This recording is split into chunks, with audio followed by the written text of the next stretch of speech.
human forgiveness. It's, Creator, I'm sorry that beautiful Wolastoq is polluted.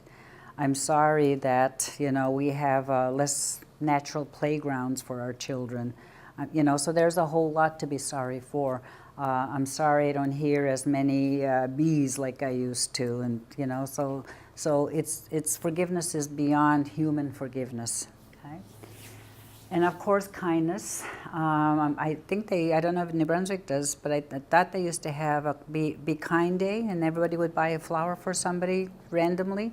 Anyways, I remember doing this. I thought it was here in Fredericton.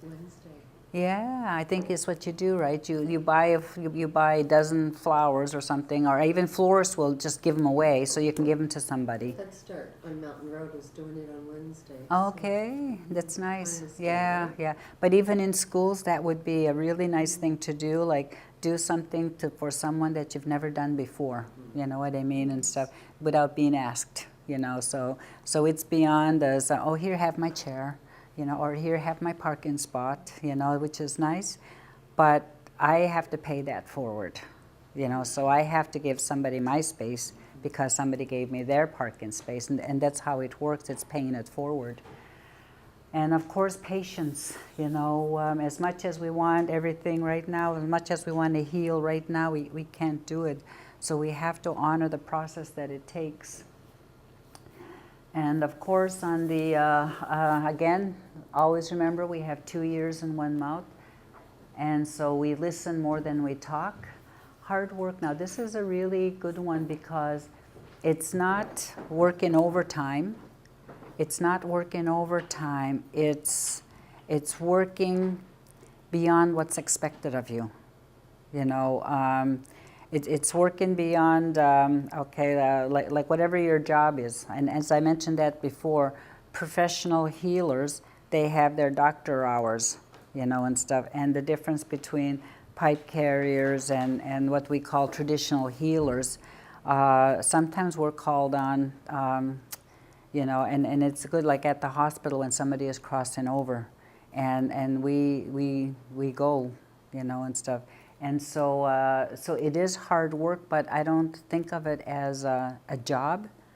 I guess that's the difference. It's sacrifice is what we call it. And so when we fast, we learn about sacrifice because we go without food and water so that we can understand. And I explained that. That's how naming ceremonies came to me, was in my own vision quest when I saw these I'm not sure where I was in that vision, but I saw these elders sitting in a semicircle with all their blankets, like this one, like my spirit blanket, and they all had these around them, around the fire, and all of a sudden they all stood up at the same time, and when they looked ahead, there were children coming with smaller blankets coming towards them, but the children had no faces, and the message from the children were, how can we save our language when you don't even name us in our own language? You give us English names.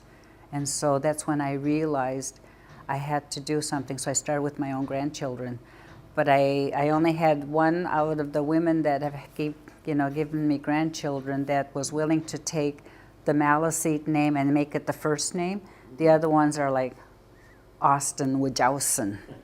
I was wanting Wajausen Austin, you know. Oh, he'll have a hard time in school, and I can't force them. But I would really like it if we had more of our children going to school with their traditional names. Like I had, a Blossom was, but it got taken away from me, and Imelda was put in its place because it was easier for the teachers to say. So that there needs to be, I mean, that has to be a call to action, that we honor a child's identity and the name that they're gifted with, and not anglicize or, you know, change it and stuff. So.